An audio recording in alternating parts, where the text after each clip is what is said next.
சென்னை மற்றும் கோயம்புத்தூர்ல நடந்த ஈடி தமிழுடைய பவர் ஆஃப் வெல்த் நிகழ்ச்சிக்கு மிகப்பெரிய ஒரு ஆதரவை நீங்க கொடுத்தீங்க. நெக்ஸ்ட் நம்ம துபாயில இந்த நிகழ்ச்சியை நடத்த திட்டமிட்டு இருக்கோம். செப்டம்பர் மந்த் நடக்க போகுது. இந்த நிகழ்ச்சியில நீங்க பார்ட்டிசிபேட் பண்ணணும் அப்படின்னு விரும்புனீங்க அப்படின்னா கீழே இருக்கக்கூடிய கூகுள் ஃபார்ம்ல உங்களுடைய நேம், அப்புறம் உங்களுடைய மொபைல் நம்பர், இமெயில் ஐடியை நீங்க கொடுங்க.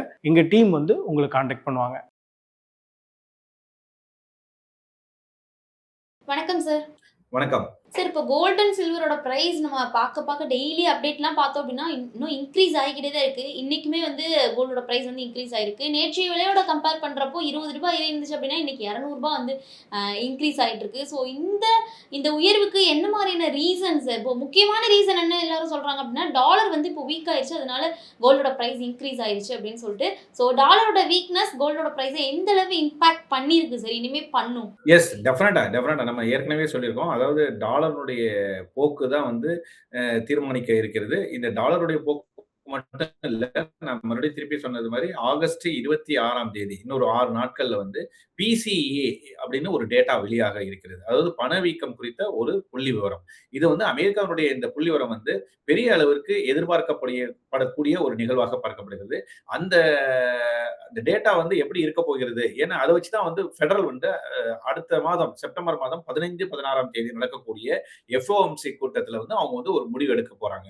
சோ அப்போ வட்டி விகிதத்தை உயர்த்துவதா இல்லையா அப்படிங்கறத பத்தியான ஒரு முடிவு எடுக்கணும்.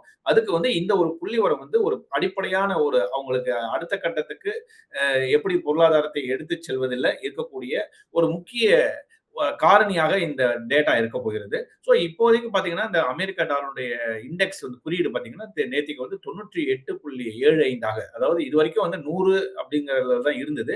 இப்போ டாலருடைய மதிப்பு குறைந்து காணப்பட்டது. இது முக்கியமான காரணம் இந்த கடந்த 2 நாட்களாக பார்க்கும்போது பெரிய அளவுக்கு சர்வதேச சந்தையில பாத்தீங்கன்னா $4,500 மேல இன்னைக்கு வர்த்தகம் ஆகிக் கொண்டிருக்கிறது பார்க்க முடிகிறது. இதனுடைய முக்கியமான காரணம் இந்த டாலருடைய மதிப்பு குறைவு. சார், அதே மாதிரி இன்னொரு முக்கியமான ரீசன் என்ன, இப்போ கோல்டோட பிரைஸ்க்கு யூஎஸ் உடைய அந்த பாண்ட் ஈல்டோடைய வேல்யூமே கம்மி ஆயிருக்கு அப்படின்றதே சொல்லியிருக்காங்க.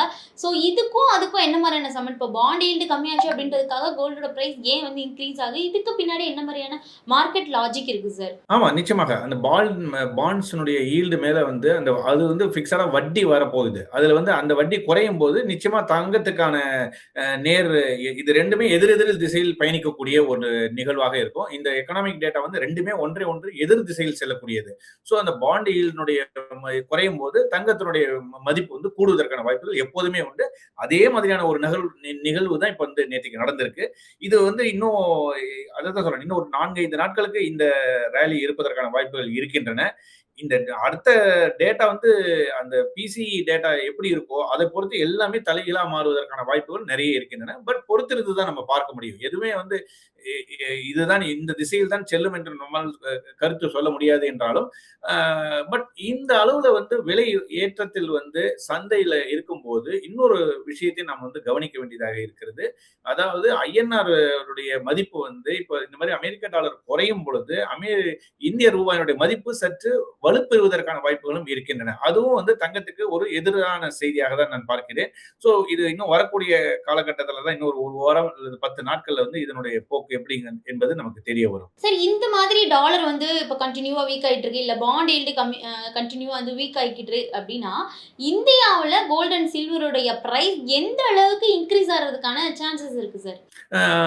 இதுதான் சொல்றேனே, இப்ப அதாவது இதுக்கு முந்தைய சென்ற கேள்வியிலே இதற்கான விடை இருந்தது. அதாவது எப்படின்னாக்கா இப்போ டாலருடைய மதிப்பு குறையும் போது நிச்சயமாக இந்திய ரூபாயுடைய மதிப்பு வலுப்பெறுவதற்கான வாய்ப்புகள் இருக்கின்றன. அதாவது 95.5 இப்போ ஒருவேளை இது 95, 94 அப்படின்னு மேல் நோக்கி நகர்ந்தால், அதாவது இந்திய ரூபாயுடைய மதிப்பு உயரும் பட்சத்தில் நிச்சயமாக நம்ம தங்கத்தை இறக்குமதி செய்யும் நாடாக இருக்கும் பட்சத்தில் நம்ம குறைந்த டாலரை கொடுத்து நம்ம தங்கத்தை இறக்குமதி செய்யக்கூடிய வாய்ப்பு இருக்கிறது.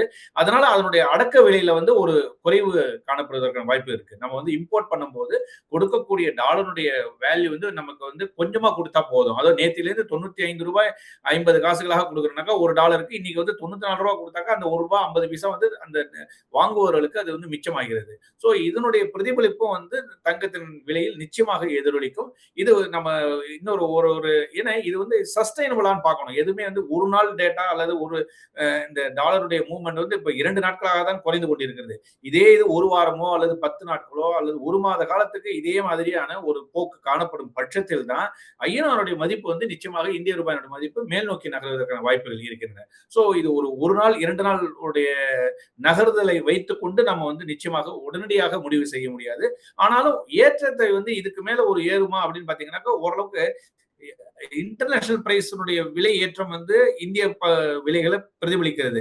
அதே சமயத்தில் இந்திய ரூபாயினுடைய மதிப்பு உயரும் பட்சத்தில் அதுவும் ஒரு தடுப்பானாக இருக்கும். அதாவது அதுவும் வந்து இந்த மேல் நோக்கி இந்திய ரூபாயில மேலே ஏறுவதற்கான வாய்ப்புகளை வந்து தடுக்கும் வாய்ப்பாகவும் இந்த ரூபாயினுடைய மதிப்பு உயர்தல் என்பது நடக்க இருப்பதாக நான் பார்க்கின்றேன். அதனால இது ஒரு வாரத்துக்கு அப்புறம் தான் நமக்கு வந்து ஒரு கரெக்டான ஒரு திசையில எப்படிங்கிறது தெரிய வரும். சரி, இப்ப இருக்க கோல்டோடைய அந்த பிரைஸ் லெவல் பார்த்தோம் அப்படின்னா ஒரு ஹை ரெக்கார்டுக்கு தான் போயிட்டு இருக்கு. இன்னும் போகும் அப்படின்ற ஒரு கொஸ்டின்ஸ்லாம் வருது. அட் த சேம் டைம் நீங்களும் வந்து இன்னும் கொஞ்சம் இன்க்ரீஸ் ஆகிறதுக்கான சான்சஸ் இருக்கு அப்படின்ற மாதிரி சொல்றீங்க.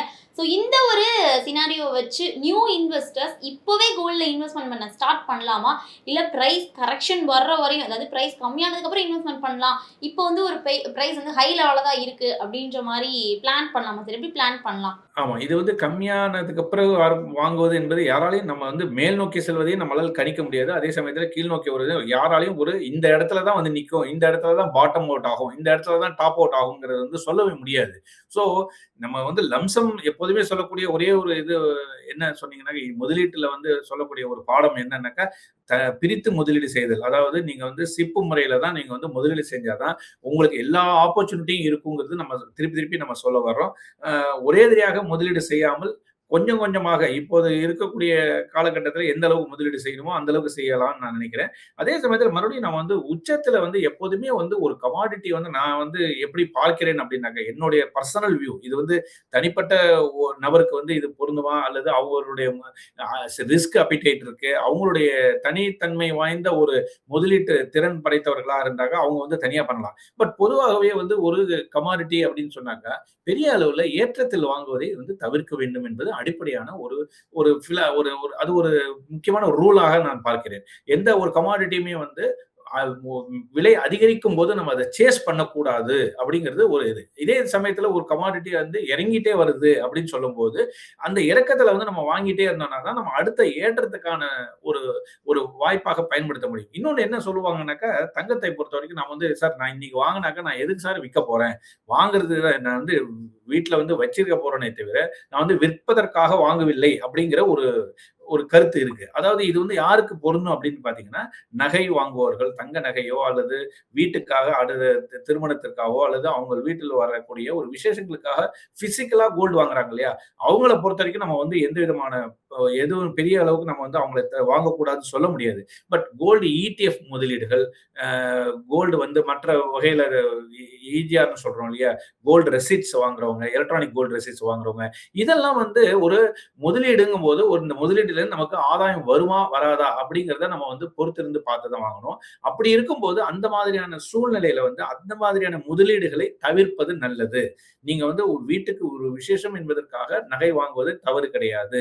ஆனால் அதே சமயத்தில் ஒரு முதலீடு என்ற நோக்கத்தில் முதலீடு செய்யும் பொழுது அதற்கான ரிட்டர்ன்ஸ் வந்து ஒரு மேல் நோக்கி நகர்ந்த ஒரு விலையில நம்ம வந்து இதுக்கும் மேல ஏறினாதான் நமக்கு லாபம் அப்படிங்கும் போது அதுக்கான சான்சஸ் இருக்கான்னு பாத்தீங்கன்னா ஓரளவுக்கு மிகவும் குறைவாக தான் நான் பார்க்கின்றேன். சோ எப்போதுமே வந்து இறங்கும் பட்சத்தில் வாங்குவதை நம்ம வந்து நம்ம ஒரு ரூலாக வைத்துக் கொண்டு அதை அடிப்படையில தான் நம்ம வந்து முதலீடுகளை செய்ய வேண்டும் என்று நான் பார்க்கின்றேன். சார், கோல்டு பத்தி பார்த்துட்டோம். ஸோ சில்வர் எடுத்துட்டோம் அப்படின்னா சில்வரோட பிரைஸ்ல இன்னைக்கு மட்டும் வந்து 10,000 ரூபீஸ் வந்து இன்க்ரீஸ் ஆயிருக்கு. ஸோ கோல்டு மாதிரி சில்வருடைய அந்த ஒரு ரிட்டர்ன் பொட்டென்ஷியலும் இன்க்ரீஸ் ஆகிட்டு இருக்கா, இல்லை இப்போ இருக்க சினாரியோ பார்த்தோம் அப்படின்னா இன்னொரு ஃபியூ இயர்ஸ்ல வந்து நெக்ஸ்ட் பார்க்குறப்போ எந்த மெட்டலுக்கு அதிகமான ரிட்டர்ன் பொட்டென்ஷியல் இருக்கு சார்?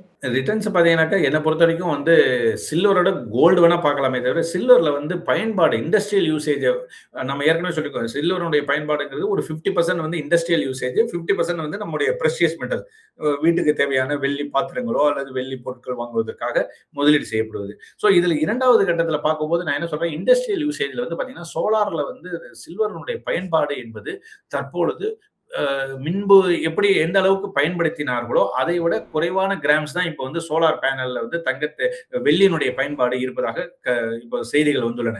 ஸோ அப்படி இருக்கும்போது இண்டஸ்ட்ரியல் யூசேஜ் வந்து கொஞ்சம் குறைவாக பயன்படுத்தும் ஒரு நிலை வந்திருக்கிறது என்பதை நாம் உணர வேண்டும்.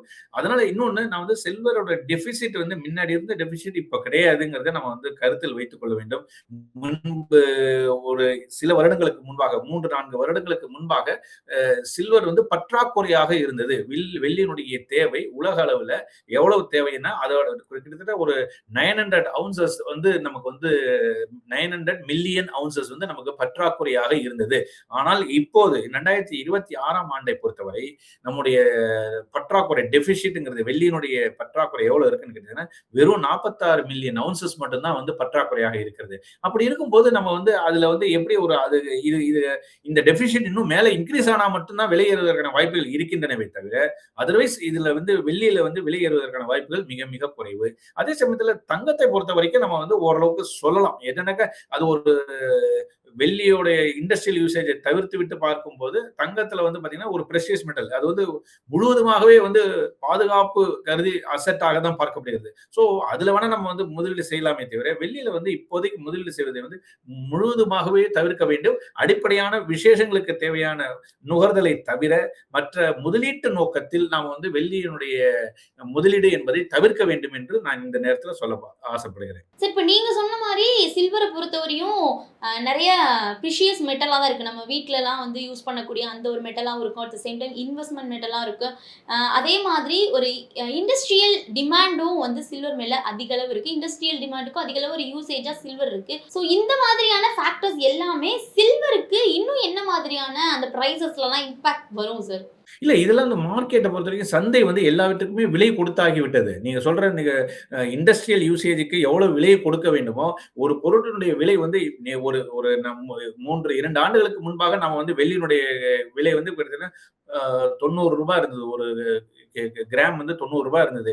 இன்னைக்கு வந்து ₹255 ₹270 அந்த ரேஞ்சில் நடந்துட்டு இருக்கிறாங்க. இதுக்காக ஒரு பற்றாக்குறை இருப்பதற்காக எவ்வளவு விலை கொடுக்க முடியுமோ அதற்கான விலை கொடுத்தாகி விட்டது. சந்தையில இதற்கு மேல வந்து ஒரு பெரிய விலை வந்து கொடுப்பாரு. என்னதான் தேவைகள் இருந்தாலும் மறுபடியும் நான் சொல்ல வர்றது வந்து டெபிசிட்டாக இருந்தால் மட்டும்தான் விலை அதிகரிக்குமே தவிர பயன்பாடு வந்து அந்த அளவுக்கு வந்து போன வருஷம் எந்த அளவுக்கு பயன்பாடு இருக்கோ ஒரு முன்ன பின்ன ஒரு 5% 10% தான் உங்களுக்கு வந்து இந்த இண்டஸ்ட்ரியல் யூசேஜ்ல வந்து பிளக்சுவேஷன் இருப்பதற்கான வாய்ப்புகள் இருக்கு. ஆனால் டெபிசிட்ங்கிறது திடீர்னு ஒரு 6 மாத காலம் ப்ரொடக்ஷனே இல்லைன்னு சொல்லும் போது ஒரே நேரத்தில் தேவை வந்து எப்போதும் போல இருக்கும். வருஷம் நமக்கு எவ்வளவு தேவையோ அதுல ஒரு கான்ஸ்டன்டா ஒரு 5-5% அதிகமாக தேவைப்படலாம்.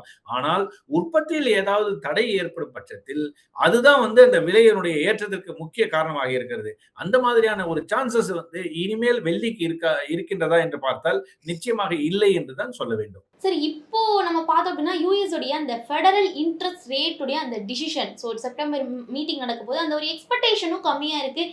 இன்ஃப்ளேஷன் டேட்டா, அதே மாதிரி குளோபல் எக்கனாமிக்கோடைய அன்சர்டனிட்டி, அப்புறம் ஜியோ பொலிட்டிக்கல் டென்ஷன், ஸோ இந்த மாதிரி விஷயங்கள் எல்லாமே கோல்டு அண்ட் சில்வருடைய ப்ரைஸை எந்த அளவுக்கு நெக்ஸ்ட் இன்ஃப்ளூயன்ஸ் பண்ண போகுது சார்? ஆமா, நிச்சயமாக. அதுதான் சொல்றேன். இப்போ அமெரிக்காவில் வந்து அடுத்த மாதம் வந்து செப்டம்பர் 15-16 வந்து எஃப்ஓஎம்சி கூட்டனுடைய முடிவு, அதுல வட்டி விகிதத்தை பத்தி ஒரு முடிவு எடுப்பதற்கான ஒரு கூட்டம் நடைபெற இருக்கிறது. இந்த கூட்டத்துல வந்து அவங்க எப்படி என்ன ஒரு சான்சஸ் ப்ராபபிலிட்டி என்ன சொல்றாங்க, கிட்டத்தட்ட 50% மேல வந்து இன்ட்ரெஸ்ட் ரேட் ஹைக் இருக்காது என்கின்ற கருத்து இருக்குது. மீதி 45% ஒரு கருத்து கணிப்பின்படி வந்து இன்ட்ரெஸ்ட் ரேட் வந்து அதிகரிக்கலாம் என்று இருக்கு. அதாவது மெஜாரிட்டியா பார்க்கும்போது இன்ட்ரெஸ்ட் ரேட் ஹைக் பண்ண மாட்டாங்கிறது இருக்கு.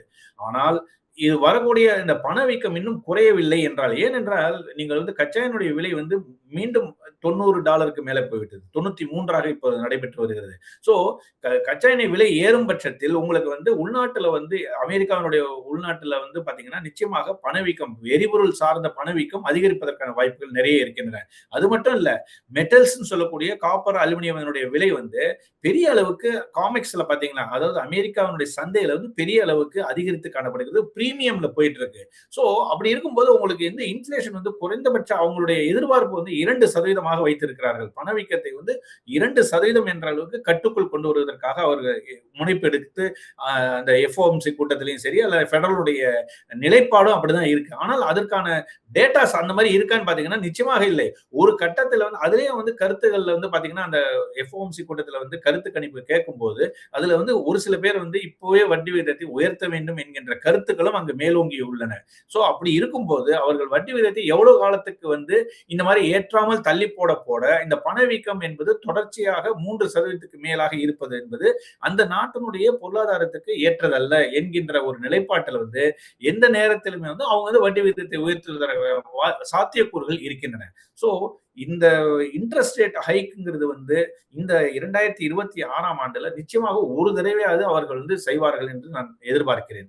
அந்த நியூஸ் தான் வந்து இது கோல்டுனுடைய பேட் நியூஸா இருக்க போகிறதே தவிர டில் சச் டைம் வந்து கோல்டு வந்து அதனுடைய போக்கில தான் இருக்கும் நான் எதிர்பார்க்கிறேன். சரி, இப்போதைக்கு கோல்ட் அண்ட் சில்வருடைய பிரைஸ் ஒரு ஹை லெவல்ல தான் இருக்கு. ஸோ அந்த ஒரு விஷயத்துக்கு எதிராக கோல்ட் அண்ட் சில்வருடைய ப்ரைஸஸ்ல கரெக்ஷன் வந்துருச்சு அப்படின்னா அப்போ இன்வெஸ்டர்ஸ் எந்த ப்ரைஸ் லெவல்ல மார்க்கெட் சிக்னல்ஸை கரெக்டா வந்து கவனிச்சு இன்வெஸ்ட்மெண்ட் பிளானை ஸ்டார்ட் பண்ணணும் சார்? கரெக்ட். இன்வெஸ்ட்மெண்ட் டெசிஷன்ங்கிறது வந்து செய்தியை வாங்கி கொண்டு நம்ம வந்து அதுக்கு பின்பாடு நம்ம வந்து நம்முடைய ஆக்ஷன்ஸ் ஆரம்பிக்கிறதுங்கிறது அந்த அளவுக்கு ஒரு உசிதமான ஒரு யுக்தி அல்ல. அதாவது எப்படின்னா அந்த நியூஸை கேட்டுட்டு தான் நான் வந்து பண்ணுவேன்னு சொன்னாக்கா மார்க்கெட்ல வந்து அதுக்கான விலை அதற்கு முன்பாகவே கொடுக்கப்பட்டு விடும். ஸோ இந்த மாதிரி எந்த ஒரு டேட்டா வருதோ இல்லை நாமளே நம்ம வந்து என்ன எதிர்பார்க்கணும் அப்படின்னாக்கா ஒரு முதலீட்டாளர் என்பவர் எப்படி இருக்கணும் அப்படின்னு பார்த்தாக்கா வரக்கூடிய செய்திகள்லாம் இப்போ இன்ஃப்ளேஷன் ஏன் ஏறும் நாம வந்து எதிர்பார்க்கிறோம் என்றால் நம்ம வந்து கச்சா எண்ணெயுடைய விலை வந்து $90 $93 இருக்கும்போது நிச்சயமாக பணவீக்கம் என்பது மேலே ஏறி தான் இருக்க போதே தவிர இறங்கி இருக்க போறது கிடையாது.